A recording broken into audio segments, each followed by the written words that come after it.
வணக்கம் நேயர்களே, Apollo hospitals வழங்கும் டாக்டரிடம் கேளுங்கள் நிகழ்ச்சிக்கு உங்களை வரவேற்கும் நான் மனோஜ். கடந்த 8ஆம் தேதி சர்வதேச மூளை புற்றுநோய் தினம் அனுசரிக்கப்பட்டது.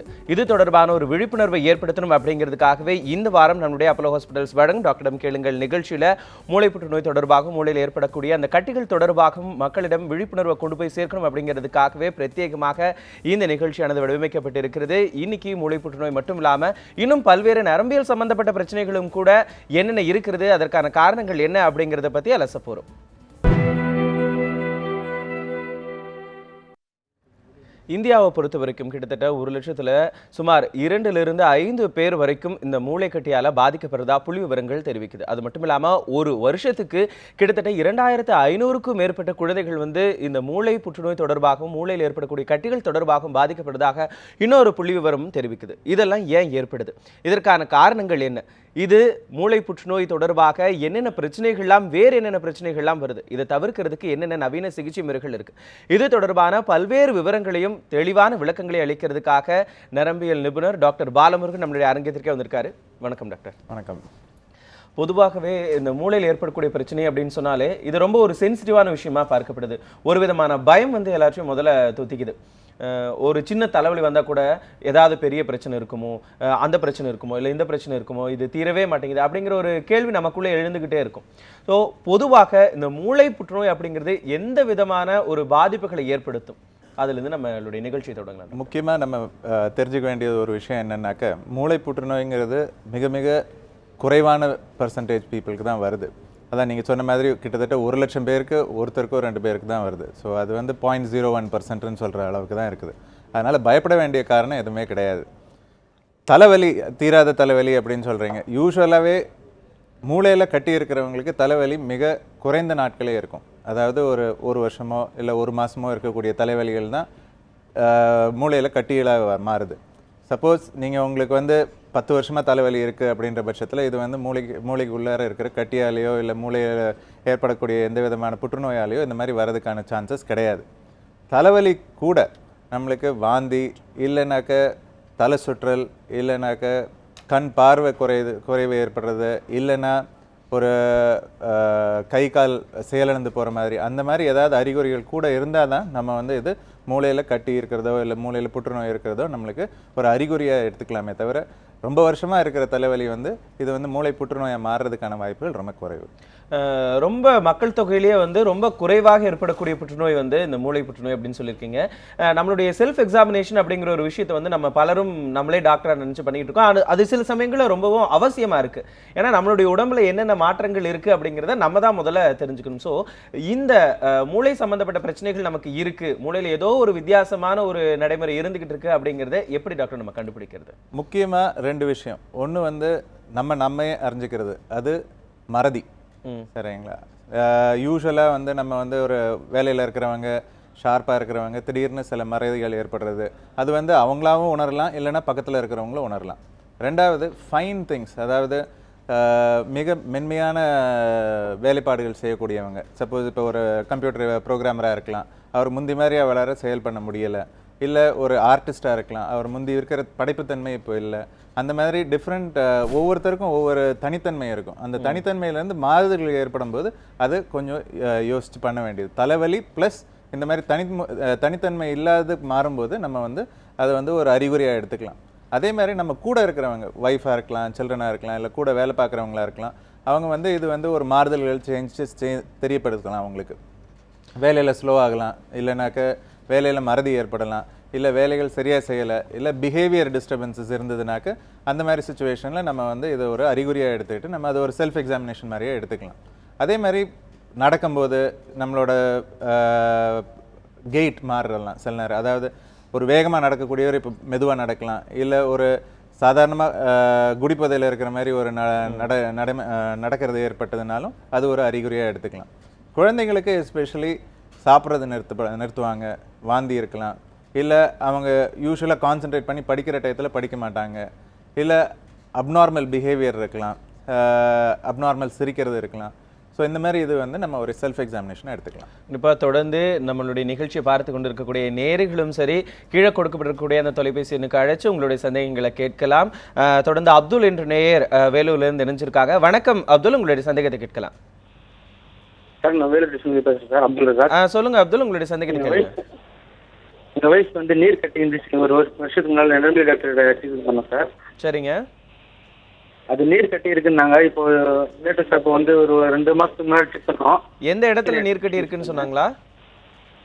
தலையில வந்து லெஃப்ட் சைடில் இருக்குன்னு சொன்னாங்க சார். சரிங்க. வலி இருக்கு சார்.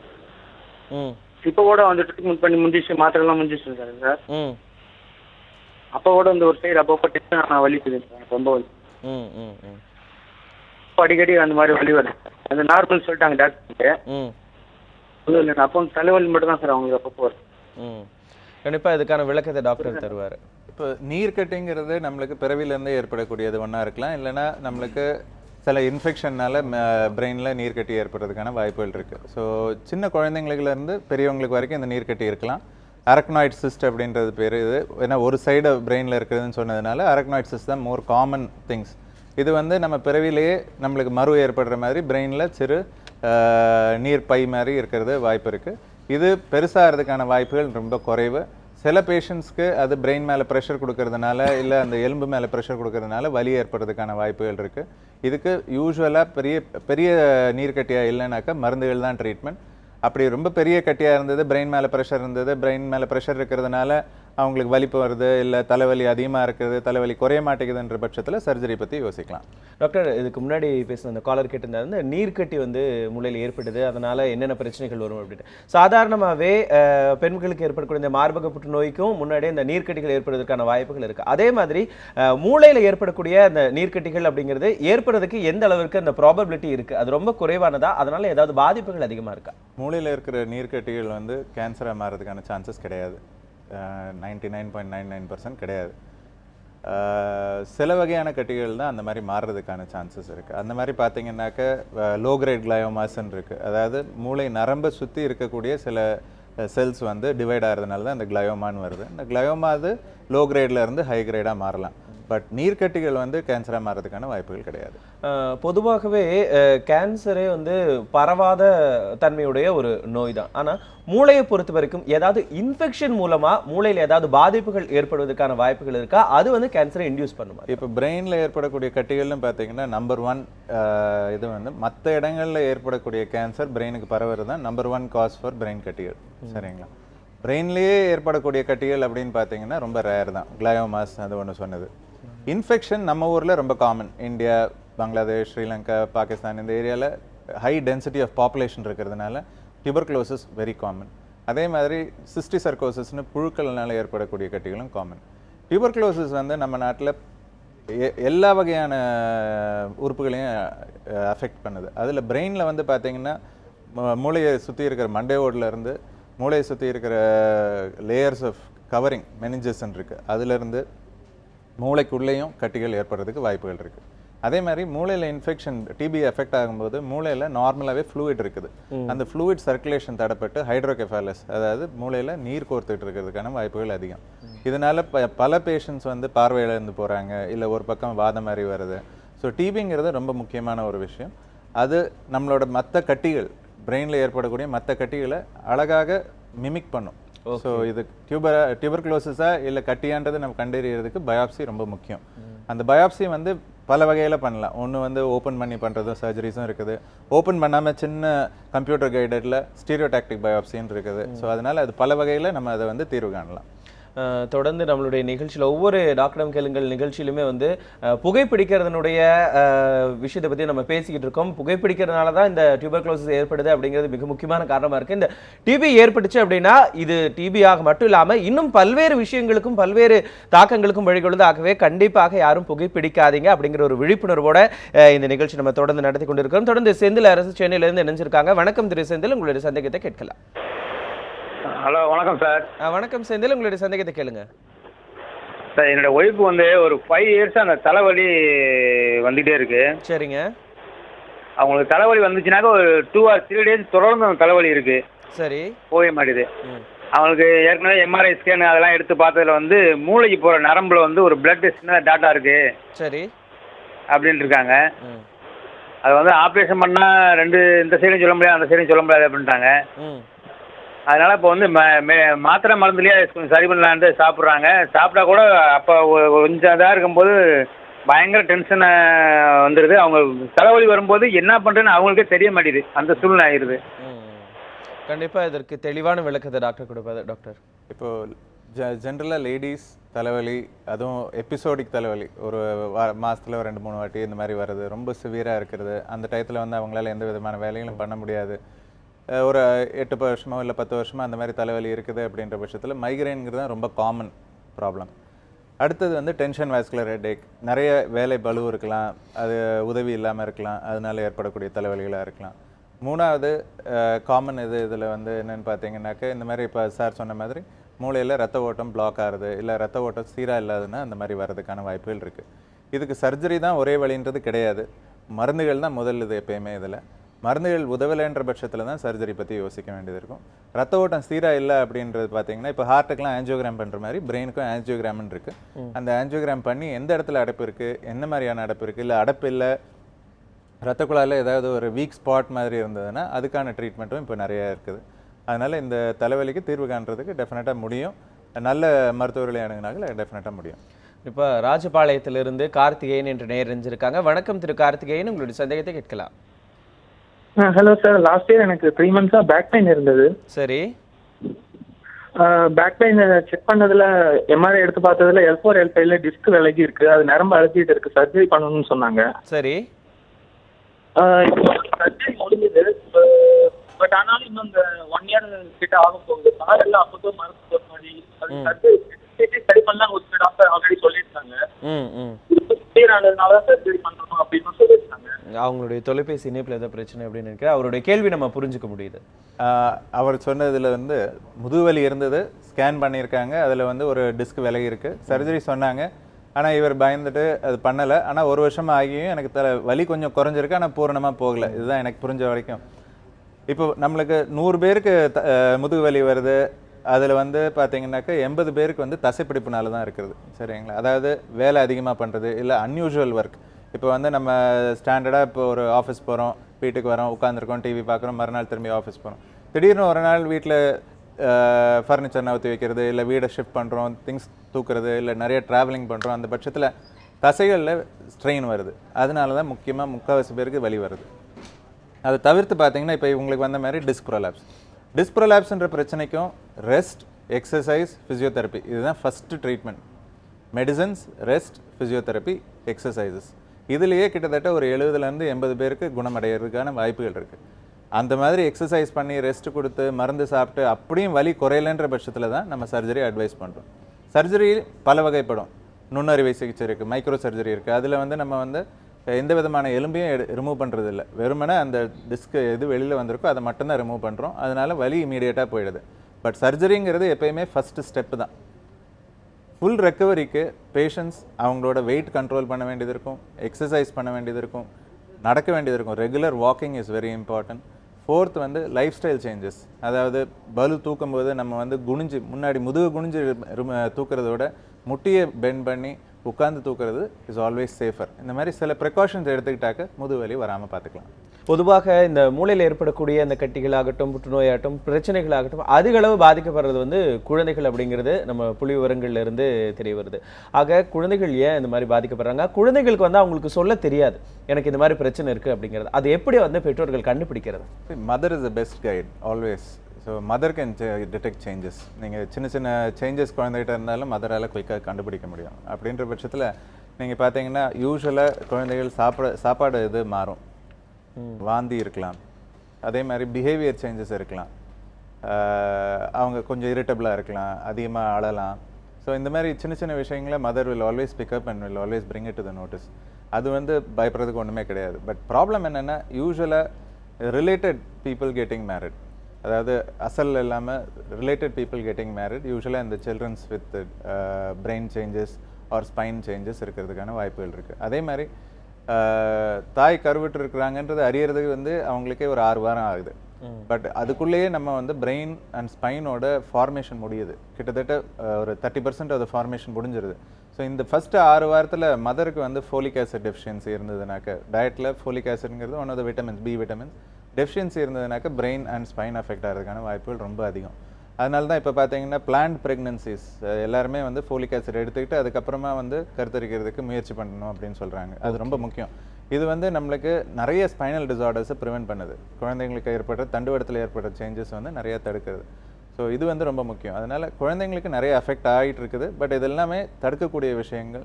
கொஞ்சம் கேர் எடுத்துக்கிட்டாக்க டெஃபினட்டாக முடியும். கண்டிப்பாக பல ப்ரிகாஷனரி மெஷர்ஸ் எல்லாம் நம்ம பண்ணணும் அப்படின்னா கண்டிப்பாக அதையும் நம்ம தவிர்க்கலாம். தொடர்ந்து சென்னையிலேருந்து ஜான் என்று நேர் இணைஞ்சிருக்காங்க. வணக்கம் திரு ஜான், உங்களுடைய சந்தேகத்தை கேளுங்க.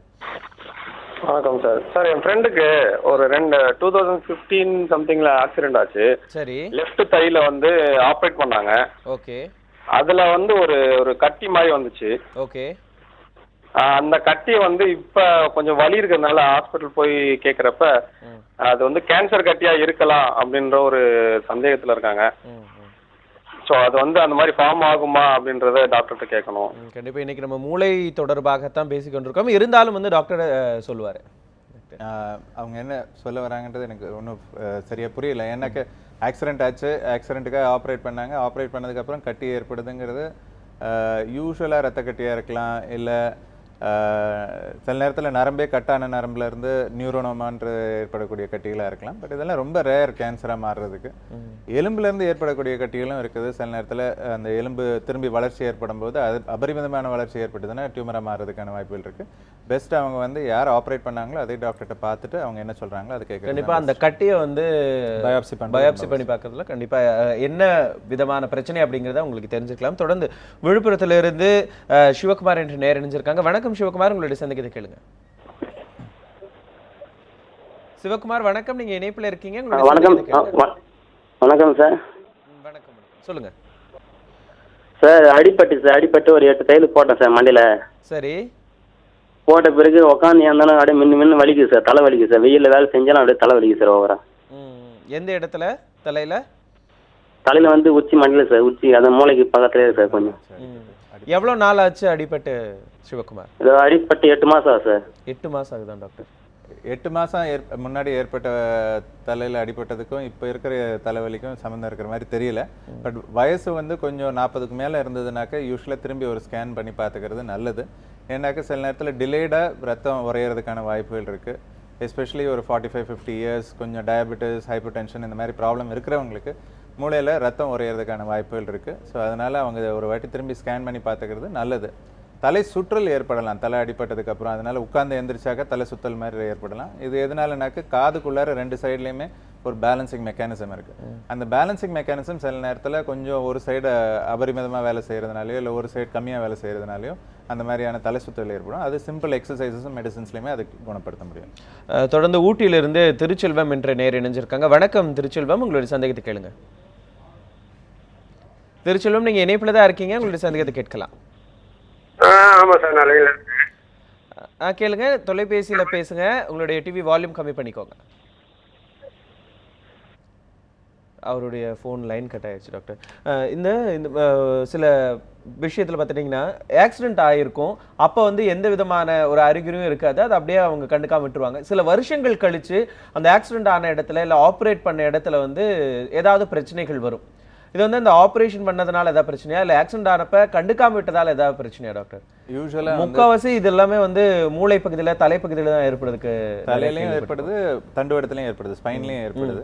அதனால எப்பயுமே எந்த விதமான ஆக்சிடென்ட்னாலுமே இப்போ பார்த்தீங்கன்னா ஹை வெலாசிட்டி ஆக்சிடென்ட்ஸ் தான். அதாவது 2 வீலராக இருக்கலாம், இல்லை ஒரு காராக இருக்கலாம். ஸோ ஹை வெலாசிட்டி ஆக்சிடென்ட்ஸ்ன்ற போது நம்மளுக்கு வந்து முதல்ல என்ன நம்ம கண்ணில் தென்படுதோ அதை தான் ட்ரீட்மெண்ட் பண்ணுறோம். இப்போ அவங்களுக்கு வந்து கையில் அடிபட்டிருந்து கையிலேருந்து ரத்தம் வந்ததுன்னா அதை தான் பார்க்குறோம். கழுத்தையோ இல்லை ஒரு முதுகு எலும்பையோ நம்ம செக் பண்ணுறது ரொம்ப ரேர் தான். அவங்க ஏதாவது வலின்னு சொன்னால் வழி அதுக்கான எக்ஸ்ரேஸ் பண்ணுறது இல்லை. பட் சில பெரிய ஹாஸ்பிட்டல்ஸ், இப்போ மெடிக்கல் காலேஜஸ் இல்லை பெரிய ஹாஸ்பிட்டல்ஸ் போனீங்கன்னா டெஃபினட்டாக வந்து அவங்க வந்து எப்போயுமே ஸ்பைன் எக்ஸ்ரேஸ் பண்ணுவாங்க. அதே மாதிரி ஸ்கல் எக்ஸ்ரேயும் பண்ணுவாங்க. சில நேரங்களில் சில ஃப்ராக்சர்ஸ் அந்த மாதிரி இருக்கும்போது சில நேரத்தில் ஹீல் ஆகிறதுக்கான வாய்ப்புகள் இல்லை. சில நேரத்தில் நீர் வடிகிறதுக்கு ஆரம்பிக்கலாம். மூளையிலேருந்து நீர் வந்து மூக்கு வழியாக வர்றதுக்கான வாய்ப்புகள் இருக்குது. இல்லைனாக்கா ரத்தம் உறைஞ்சு போய் அதனால பின்னாடி ஏற்படக்கூடிய வாய்ப்புகளும் இருக்குது. பட் அது அடிப்பட்டதுனால கட்டிகள் ஏற்படுதுனாக்கா மெனிஞ்சியமான ஒரு கட்டி தான் இருக்குது. அது வந்து நம்ம பிரெயினில் ஃப்ராக்சர்ஸ் இருந்ததுன்னா அந்த ஃப்ராக்சர் ஆன இடத்துக்கு கீழே இந்த மெனிஞ்சமான கட்டி ஏற்படுறதுக்கான வாய்ப்புகள் இருக்குது. பட் அதுவும் ஒரு 5% சான்சஸ் தான். அதனால காரணம் மூளை கட்டி எதனால ஏற்படுதுன்னு பார்த்தீங்கன்னா, அடிபடுறதுனால ஏற்படக்கூடிய மூளை கட்டிகள்னு பார்த்தீங்கன்னா ஒரு 5% தான். தொடர்ந்து நாமக்கல்ல இருந்து ராஜா என்ற நேயர் இணைஞ்சிருக்காங்க. வணக்கம் திரு ராஜா, உங்களுடைய சந்தேகத்தை கேட்க. சார் வணக்கம் சார். நான் எனக்கு வந்து சார் காதுல வந்து குறன்னு ஒரு சவுண்ட் வருதுங்க சார். சரி. அது காது டாக்டர்கிட்ட போய் கேட்கும்போது நரம்பு வீக்கா இருக்குது அப்படின்றாங்க. அது சின்ன வயசுல எனக்கு லேசா தலையில தட்டினா கூட பிளட் வெளியே வந்துச்சு மூக்கு வழியா. உங்களுடைய வயசு என்ன ஆகுது ராஜா? வயசு 42. சரி டாக்டர். சுகர் பிபி எதுவும் நீங்க கேளுங்க. உங்களுக்கு சுகர் பிபி எதுவும் இருக்குங்களா மிஸ்டர் ராஜா? இல்லை சார், இல்லைங்க சார். சரி. இப்போ யூஸ்வலாக 42 வயசில் உங்களுக்கு காதில் இரைச்சல் சத்தம் ஏற்படுது அப்படின்ற பட்சத்தில் 2 விஷயங்கள். ஒன்று வந்து காது நரம்பு வீக்காக இருக்கிறதுன்றது அவங்க டாக்டர் ENT டாக்டர் சொன்னது கரெக்டாக இருக்கலாம். 2வது வந்து காது உள்ளார சில நேரங்களில் கட்டிகள் ஏற்படுறதுக்கு வாய்ப்புகள் இருக்குது. எஸ்பெஷலி இப்போ வந்து நிறைய இப்போ மெடிக்கல் ஜேர்னல்ஸ்லேயும் இது வருது. அதிகமாக மொபைல் யூஸ் பண்ணுறதுனால சில கட்டிகள் காது நரம்பில் ஏற்படுறதா நிறைய பேப்பர்ஸும் வந்திருக்குது, நிறைய ஆராய்ச்சிகளும் அதை ப்ரூவ் பண்ணியிருக்குது. அதனால் ஸ்கேன் பண்ணி பார்த்துக்கிறது நல்லது இந்த ஏஜ் குரூப்பில். யூஸ்வலாக அவங்க என்ன சொல்கிறாங்கன்னா, more than 2 hours of mobile usage per day, direct contact with the ear, there is a high chances of acoustic neuroma, அதாவது இந்த காது நரம்பில் ஏற்படக்கூடிய கட்டிகளுக்கான வாய்ப்புகள் அதிகம்னு சொல்லியிருக்கிறாங்க. அதனால் இப்போ நம்ம எல்லாருமே மொபைல் யூஸ் பண்ணுறோம், எல்லாருமே கிட்டத்தட்ட ஒரு மணி நேரத்துக்கு மேலே இதை பேசுகிறோம். அதனால் குறைந்தபட்சம் 1 மணி நேரம், குறைந்தபட்சம் 1 மணி நேரம். சின்ன வயசுல ஒரு 18-20 வயசுல இருக்கிற குழந்தைகள், காலேஜ் போகிற குழந்தைகள் அதோட அதிகமாகவே யூஸ் பண்ணுறாங்க. அதனால டைரெக்டாக இயரில் கான்டாக்ட் வச்சு பேசுறது அவாய்ட் பண்ணுறது நல்லது. அப்படி 42 வயசுல அதிகமாக மொபைல் யூஸ் பண்ணுறது, காதில் இரைச்சல் ஏற்படுதுனாக்கா ஸ்கேன் பண்ணுறது அவசியமாக இருக்கும். இப்போ தொடர்ந்து கன்னியாகுமரியிலிருந்து ஜீவானந்தம் என்ற நேயர் இணைஞ்சிருக்காங்க. வணக்கம் திரு ஜீவானந்தம், உங்களுடைய சந்தேகத்தை கேட்கலாம். உங்களோட டிவி வால்யூம் கம்மி பண்ணிட்டு போன்ல பேசுங்க திரு ஜீவானந்தம். சார் எனக்கு இந்த முதுகு தண்டுவடம், கழுத்துல இருந்து முதுகு எண்டு அச்சம் வரைக்கும் உள்ள அந்த தண்டுவடம் நல்ல வலி. நடக்கும்போது ஒரு 5 நிமிஷம் ஒரு இடத்துல 5 நிமிஷம் நிற்கும் போது அந்த காலு இடது சைடாக ஒரு வலி வந்து பெருவிரல் வரைக்கும் வரும், வந்து மறைவிக்கும். அப்படியே கொஞ்சம் சரிஞ்சு கொஞ்சம் நின்னா கொஞ்சம் ரிலீஃப் கிடைக்கும். நம்ம பின்ன ஒரு இடத்துல நிற்கும் போது பின்னாடி கை வச்சு சாஞ்சு நின்னா கொஞ்சம் ரிலீஃப் கிடைக்கும். அந்த மாதிரி ஒரு வலியா இருக்கும். சில நேரம் காலை அப்படியே காந்தல் மாதிரி வரும், அந்த மரபிப்பு மாதிரி வரும், பெருசலம்பத்தின மாதிரி. உங்களுடைய வயது என்ன திரு ஜீவானந்தம்? 57. 57. டாக்டர், டயபெட்டிஸ் இருக்குங்களா மிஸ்டர் ஜீவானந்தம்? டயபெட்டிஸ் இல்ல சார், அந்த ப்ரெஷர் மட்டும் உண்டோ, அந்த மாதிரி சுகரா வராது கிடையாது. என்ன மாதிரியான வேலை பார்க்குறீங்க மிஸ்டர் ஜீவானந்தம்? நான் ஈபியில எலக்ட்ரிசிட்டி போர்டில் உள்ள வேலை வந்து. பட் ரொம்ப அதிக பலு தூக்குற மாதிரி எதுவும் இல்லைங்களா வேலை? இப்போதைக்கு இல்லை, முன்னால இருந்துச்சு. ஸோ நீங்கள் சொல்கிற சிம்டம்ஸ் வச்சு பார்க்கும்போது செர்வைக்கல் ஸ்பாண்டிலோசிஸ், அதாவது கழுத்து எலும்பு தேஞ்சு அதன் மேலே வந்து நரம்பு மேலே ப்ரெஸ் பண்ணுறதுனால வரக்கூடிய வலி மாதிரி இருக்குது உங்களுக்கு. ஸோ இது வந்து ஃபஸ்ட்டு எக்ஸசைஸ் அண்ட் ஃபிசியோதெரப்பியில் இது ரெக்கவர் ஆகணும். அப்படி ரெக்கவர் ஆகலைனாக்க MRI ஸ்கேன் பண்ணுறது அவசியமாகும். MRI ஸ்கேனில் நரம்பு மேலே எதுவும் ப்ரெஷர் இருந்ததுன்னா அதுக்கான ட்ரீட்மெண்ட் பண்ண வேண்டியது இருக்கும். பட் ஃபர்ஸ்ட் லைன் நீங்கள் ஒரு நரம்பியல் நிபுணர் பார்க்குறது, எக்ஸசைஸ் அண்ட் மெடிசன்ஸ் கொடுப்பாங்க. அதில் குறையலைனாக்க நீங்கள் MRI பண்ண வேண்டியது அவசியமாகும். தொடர்ந்து கடலூர்ல இருந்து சாந்தி என்ற நேயர் இணைஞ்சிருக்காங்க. வணக்கம் சாந்தி, உங்களுடைய சந்தேகத்தை கேளுங்கம்மா. Hello sir. வணக்கம்மா, உங்களுடைய சந்தேகத்தை கேளுங்க. வணக்கம். சார், கழுத்தும் இந்த இடுப்பு கிட்டையும் வலிக்குதுங்க சார் பயங்கரமா.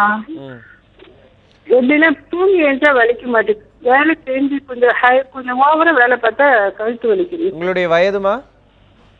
50 சார். 50 வயது. டாக்டர், டயபெட்டிஸ் இருக்காமா? சுகர் இருக்கா? இல்லைங்க சார், எதுவும் இல்லைங்க சார். இப்போ சமயத்துல காது ஆப்ரேஷன் பண்ணோம். என்ன சர்ஜரிமா பண்ணாங்க? இந்த காதுக்குள்ள ஏதோ ஒரு மூளைக்கு போற நரம்புல சதை வளர்ந்துட்டு சுற்றி ஆப்ரேஷன் பண்ணாங்க. சரி, அதுக்கு முன்னாடி வலி இருந்ததுங்களா? அதுக்கு முன்னாடி ஒரு 1 வீக்குக்கு முன்னாடி வாந்தி மயக்கமா வந்து சார். அப்புறம் இருந்து இந்த கழுத்து பிடிமானம் வந்து வலிக்கிற மாதிரியே இருக்கு, கழுத்து போட்டு அப்படியே பொக்கி போட்டு இருக்கிற மாதிரி இருக்கு. யூஸ்வலாக இது நீங்கள் சொல்கிறது வச்சு பார்க்கும்போது தசைப்பிடிப்பு மாதிரி தான் இருக்குது. இது வந்து நரம்புலேருந்து உருவான மாதிரி வலி மாதிரி தெரியல. நரம்புலேருந்து உருவாகிற வலி வந்து உங்களுக்கு ஒரு ஷூட்டிங் பெயின், அதாவது ஒரு ரொம்ப ஷார்ப் பெயினாக இருக்கும். ஷார்ட் டியூரேஷன் பெயின், அதாவது கொஞ்ச நேரம் தான் இருக்கும், டக்குன்னு போயிடும் கொஞ்ச நேரத்தில். அது கொஞ்சம் ரெஸ்ட் கொடுத்தீங்கனாலே போயிடும். தசைப்பிடிப்பு பெயின் தான் நீங்கள் காலைல எந்திரிக்கும் போது வலியோடு எந்திரிக்கிறீங்க அப்படின்னு சொல்லும்போது இது வந்து typical of muscle pain. So இதுக்கு வந்து நீங்கள் கொஞ்சம் எக்ஸசைஸ், ரெகுலர் வாக்கிங் அந்த மாதிரி இதில் தான் இது சரியாகும். நீங்கள் லோக்கல் நரம்பியல் நிபுணர் பார்க்கலாம், அவங்க என்ன சொல்கிறாங்களோ அது படி கேட்கலாமா. டாக்டர், இப்போ பொதுவாகவே பார்த்தீங்கன்னா இந்த லைஃப் ஸ்டைல் மாடிஃபிகேஷன் அப்படிங்கிற இந்த ஒரு பெரிய பிரச்சனைனால நிறைய பேர் பாதிக்கப்படுற கழுத்து வலி, முதுகு வலி ஏற்படுறதுக்கு மிக முக்கியமான காரணமாக அதுதான் இருக்குது. இப்போ ரொம்ப நேரமாக வந்து உட்காந்துக்கிட்டே வேலை பார்க்குறது, கம்ப்யூட்டர் முன்னாடியே இருந்துக்கிட்டு இருக்கிறதுனால கழுத்து வலி, இந்த மாதிரியான பிரச்சனைகள். இதுக்கு என்னதான் டாக்டர் தீர்வு?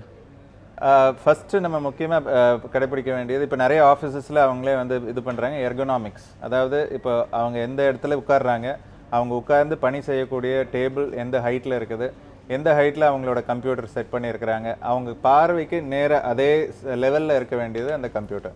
சப்போஸ் அவங்க பார்வையிலேருந்து கீழே இருந்தாலோ இல்லை அதிகமாக உயரத்தில் இருந்தாலோ அவங்களுக்கு கழுத்து வலி ஏற்படுறதுக்கான சான்சஸ் இருக்குது. அதே மாதிரி அவங்க உட்காந்துருக்க சேர், இப்போ நிறைய சேர்ஸ் வந்து எர்கனாமிக்கலி ப்ளையபிள் சேர்ஸ் அப்படின்றாங்க, பேக் சப்போர்ட்டோடு வருது. நீங்கள் கார்ஸ் பார்த்துக்கிட்டிங்கன்னா கூட அவங்க காரில் இருக்கிற சீட்ஸ் இப்போ வந்து அந்த சீட்ஸ் வந்து ergonomically modified so that it helps the patient to sit in a particular posture. அந்த ஸ்பைன் வந்து ஸ்ட்ரைட்டாக வைக்கக்கூடிய பாஸ்டரில் இருக்குது. அதே மாதிரி நீங்கள் இப்போ ஆஃபீஸஸ்லேயும் உங்களோட சேர்ஸ் நீங்கள் வந்து அதை மாடிஃபை பண்ணிக்கிட்டிங்கனாக்க இந்த முதுகு வலி, கழுத்து வலி வரதுக்கான சான்சஸ் கம்மி. அதே மாதிரி எல்லாருமே அட்லீஸ்ட் கொஞ்ச நேரமாவது ஒரு நாளைக்கு அட்லீஸ்ட் அரை மணி நேரம் காலையில், அரை மணி நேரம் சாயங்காலமாவது உடற்பயிற்சி செய்கிறது ரொம்ப முக்கியம். அது நடையாக இருக்கட்டும், இல்லை சில விதமான கேம்ஸாக இருக்கட்டும், இல்லைனாக்க சாதாரண கார்டியோ எக்ஸசைசஸாக இருக்கட்டும், அது பண்ணுறது ரொம்ப ரொம்ப முக்கியம். கண்டிப்பாக இந்த உடற்பயிற்சியினுடைய முக்கியத்துவம் வந்து இப்போ இருக்கக்கூடிய இந்த சினாரியோவில் ரொம்ப ஒரு அவசியமான விஷயமா இருக்குது. தொடர்ந்து பெங்களூர்லேருந்து பானு என்று நேர் இணைஞ்சிருக்காங்க. வணக்கம்மா, உங்களுடைய சந்தேகத்தை கேளுங்க. சார் வணக்கம் சார். அவங்களுடைய சந்தேகத்தை கேளுங்கம்மா. ஹலோ வணக்கம்மா, நீங்கள் இணைப்பில் தான் இருக்கீங்க. பெங்களூர்லேருந்து பேசுகிறேன் சார். ஓகே சார், என் பையனுக்கு 2010 ஆக்சிடென்ட் ஆச்சு. சரிங்க.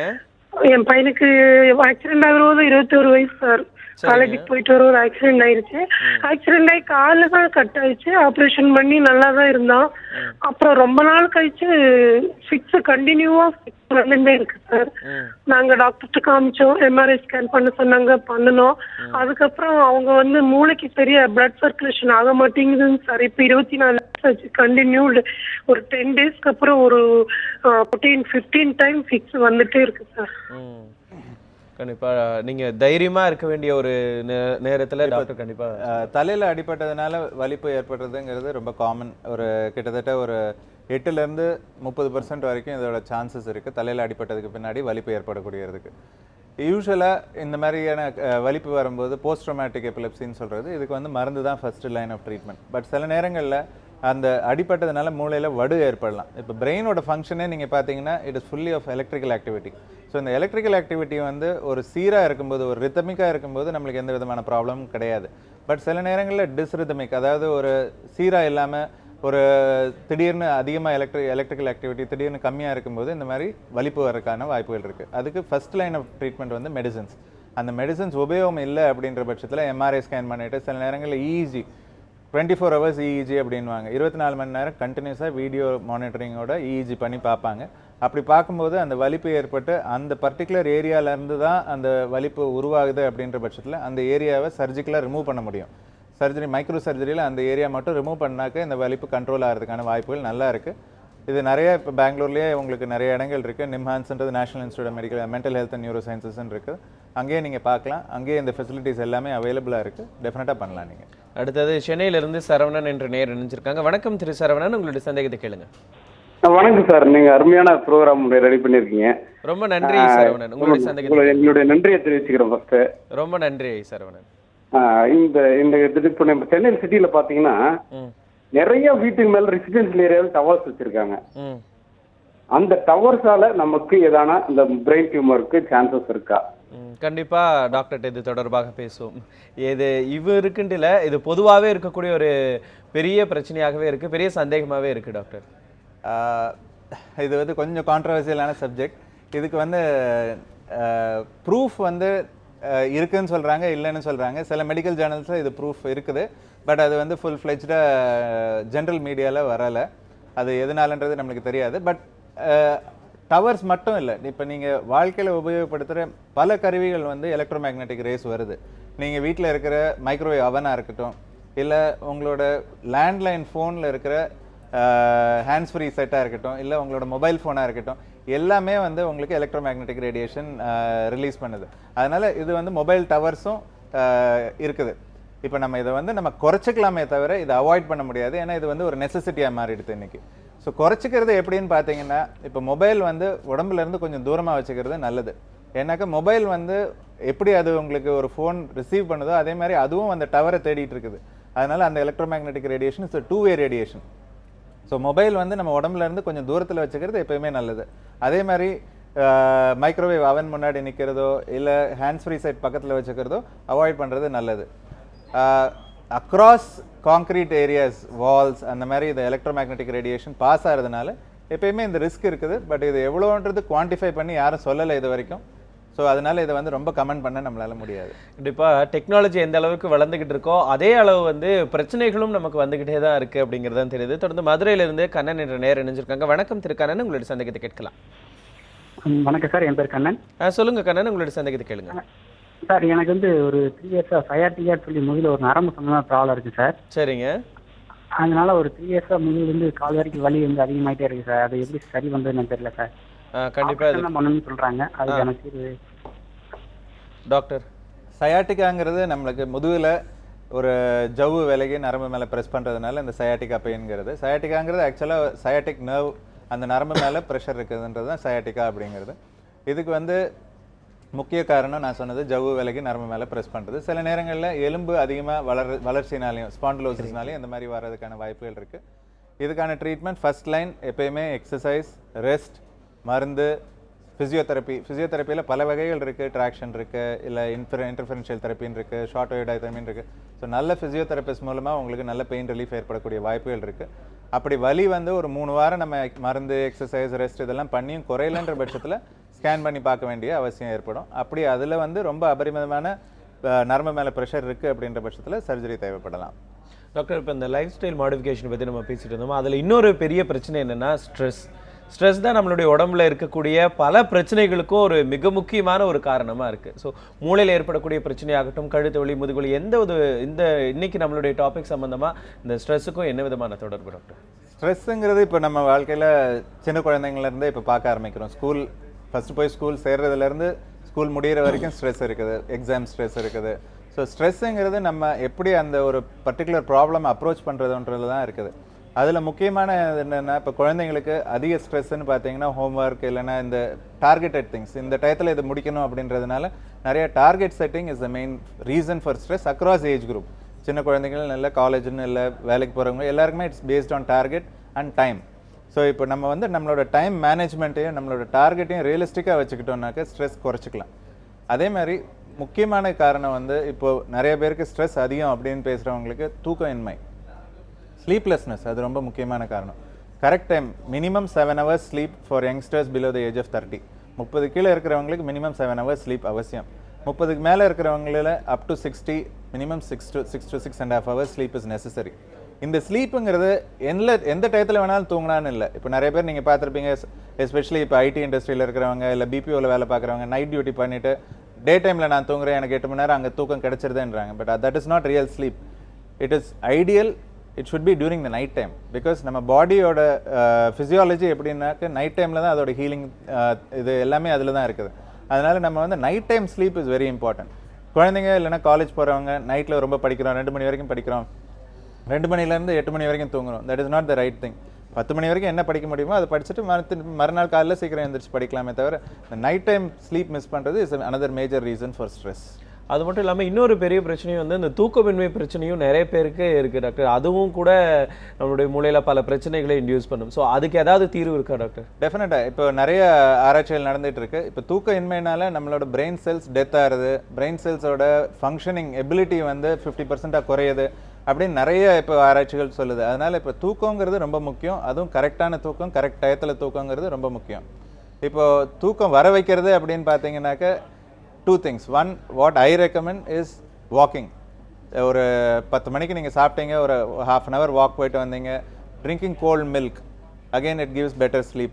This has been also been proven. So cold milk குடிச்சிட்டு தூங்குறதுனால டெஃபினட்டாக தூக்கம் வரதுக்கான வாய்ப்புகள் இருக்குது. அதே மாதிரி நைட்டில் மொபைல்ஸ் செக் பண்ணுறது or keeping something bright things இல்லாமல் பார்த்துக்கிறது, டிவி பார்த்துக்கிட்டே அப்படியே தூங்குறது, இதெல்லாம் அவாய்ட் பண்ணுறது பெட்டர். டாக்டர், இன்னொரு பெரிய பிரச்சனை வந்து இந்த உணவு பழக்க வழக்கம் அப்படிங்கிறது. நம்மளுடைய அந்த ஃபுட் ப்ராசஸ் எல்லாமே அப்படியே மாறிடுச்சு. ஸோ அது வந்து மூளையில் ஏற்படக்கூடிய பிரச்சனைக்கு ஒரு காரணமாக இருக்கா டாக்டர்? டெஃபினட்டாக இப்போ சின்ன குழந்தைங்கள் முதல்ல எல்லாருக்குமே வந்து ஃபுட் வந்து ரொம்ப முக்கியம். இப்போ ஹை சுகர் கண்டென்ட் சில குழந்தைங்களை வந்து நீங்கள் பார்த்துருப்பீங்க, ஹைப்பர் ஆக்டிவ் டிசார்டர்ஸ் இருக்கும். நிறைய சில்ட்ரன் ஸ்பெஷலிஸ்ட்னு சொல்கிறாங்க, கட் டவுன் அந்த கார்போஹைட்ரேட்ஸ், நிறைய சுகர் திங்ஸ் கொடுக்கும்போது children become hyper active. So diet is very important right from childhood up to old age. நீங்கள் as we grow older it is better that we have higher amount of plant products and lower amount of animal products. So avoiding meat and avoiding oily things definitely helps in the brain. At least it helps in the amount of உங்களுக்கு ரத்த ஓட்டம் improve ஆகுது. நீங்கள் எப்படி உங்களுக்கு heart attack வருதோ அதே மாதிரி தான் உங்களுக்கு பிரெயின்லேயும் ப்ராப்ளம் வருது. ஸ்ட்ரோக்குங்கிறது அதே தான், ஹார்ட் அட்டாக் எப்படி வருதோ அதே தான் பிரெயினில் வருது தான் ஸ்ட்ரோக். ஸோ அதுக்கு மெயின் காரணம் டயபெட்டிஸ், ஹைப்பர் டென்ஷன், உங்களோட high cholesterol levels. So diet control பண்ணுறதுங்கிறது டெஃபினட்டாக it will protect the brain also. So என்ன மாதிரியான உணவுகள் வந்து நம்ம ப்ரிஃபர் பண்ணணும் அப்படின்னா நம்மளுக்கு இந்த ஸ்ட்ரெஸ் ஆகட்டும், இந்த முதுகுவலி பிரச்சனை இல்லாட்டி மூளை சம்மந்தப்பட்ட பிரச்சனைகள் வந்து வராமல் நம்ம தடுக்கலாம்? நம்மளுடைய முன்னோர்கள் சொன்ன மாதிரி நவதானியங்கள் டெஃபினட்டாக ரொம்ப முக்கியம். அதிகமாக கீரை காய்கறிகள் முக்கியம், பழ வகைகள் முக்கியம். High residue diet is going to be very important. அதே மாதிரி மீட் வந்து it should be in the proportional amounts. நம்மளோட தட்பவெட்ப நிலைக்கு அதிகமாக மீட்டோ இல்லை ஆயிலி சப்ஸ்டன்ஸ் எடுக்கிறது நல்லதில்லை. அதனால் அதிக ஃப்ரூட்ஸ் வெஜிடபிள்ஸ் எடுத்துக்கிறது பெட்டர். அதே மாதிரி கீப்பிங் த மைண்ட் ஆக்டிவ். ஏதாவது புதுசாக ஒரு நாளைக்கு கற்றுக்கிறது ரொம்ப முக்கியம். ஒரு பேப்பர் படிக்கிறதோ இல்லை டிவி பார்க்குறதோ இல்லை ஒரு ஏதாவது புதுசாக கற்றுக்கிறது ரொம்ப ரொம்ப முக்கியம். Puzzles and other things will help in the brain development. கண்டிப்பாக டாக்டர், இன்னும் பல்வேறு சந்தேகங்கள் எல்லாம் வந்து நேயர்களுடைய சந்தேகங்களாக இருந்திருக்கு. அவங்களுடைய எல்லா சந்தேகங்களுக்கும் நம்ம வந்து தெளிவான விளக்கங்களை இன்றைக்கி தேடி இருக்கோம். அது மட்டும் இல்லாமல் இந்த மூளை புற்றுநோய் தொடர்பான தினம் வந்து இந்த வாரம் அனுசரிக்கப்பட்டிருக்கு. அது தொடர்பாகவும் பல சந்தேகங்களுக்கு விடையளிச்சிருக்கீங்க. எங்களுடைய அரங்கத்திற்கே வந்து உங்களுடைய நேரத்தில் தெளிவான விளக்கங்களை கொடுக்க மிக்க நன்றி டாக்டர். தேங்க்யூ. இதோடு இன்றைய தினத்தினுடைய டாக்டர் கேளுங்கள் நிகழ்ச்சியை நிறைவு செய்யலாம்.